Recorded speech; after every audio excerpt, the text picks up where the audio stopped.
Let's now try to recapture some of those moments in salvation history that help to really shape the story as we know it and the faith that comes to us from that story. The basic event on which the Old Testament is grounded is the Exodus from Egypt under the leadership of Moses. That took place in the 13th century BC. A group of people who've been oppressed and more or less slave workers left Egypt and travelled towards to Palestine, the Promised Land. But what was significant in that event and made it truly a key event in salvation history was the leadership of Moses. Moses was inspired by God to tell these people that it was the one true God who was leading them out of slavery. And he showed them this God was very different from the gods of the pharaohs and the pagans. The gods of the pharaohs and the pagans were the projection of those people's ideas: power, anger, ruthlessness. But the God that led them out of Egypt was a God who looked down on the oppressed. This begins a wonderful tradition, the contrast between the gods of Israel and the God of the pagans.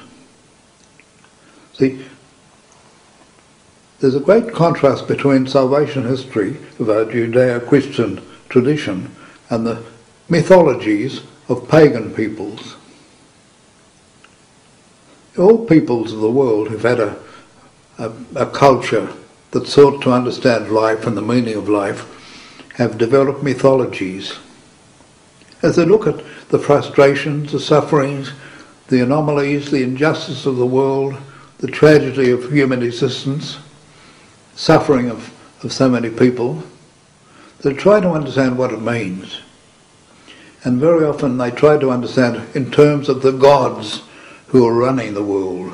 And their mythologies tell the story of the gods in a way that tries to explain the anomalies and puzzles and mysteries of human existence. There's a lot of wisdom in the mythologies of the pagans. They project all their efforts to understand life, make sense of it. But what a contrast between those mythologies and this tradition of salvation history. Here's a God who's not the projection of the hopes and frustrations of humanity. He's a God who comes surprisingly concerned about things that none of the pagan gods were concerned about the oppressed, the poor. The great theme runs through the Old Testament. God hears the cry of the poor, the champion of the poor. Very often in Israel, people went astray and didn't live up to the ideals that God had offered to them. It was the prophets that spoke out, and in the name of God, the real justice and truth and good life that God promised that people would have if they really were faithful to God and followed his ways, were never forgotten. So gradually that great hope unfolded in the life of Israel. As things went astray and people failed, as they settled down, became prosperous, many of them began to indulge in the pagan worship of their neighbours. The prophet spoke out against, be faithful to the true God. Know the great blessings you've received. Be faithful to them. You'll be a light to the nations. You show the world what life can really mean. Israel was a small nation surrounded by superpowers. Egypt, and then in Mesopotamia had the Babylonians and the Assyrians. And these great superpowers were trying to extend their empires, and Israel was caught between them.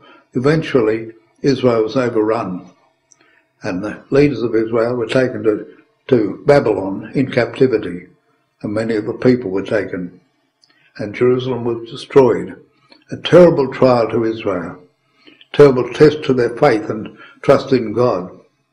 But at that time, a new faith emerged.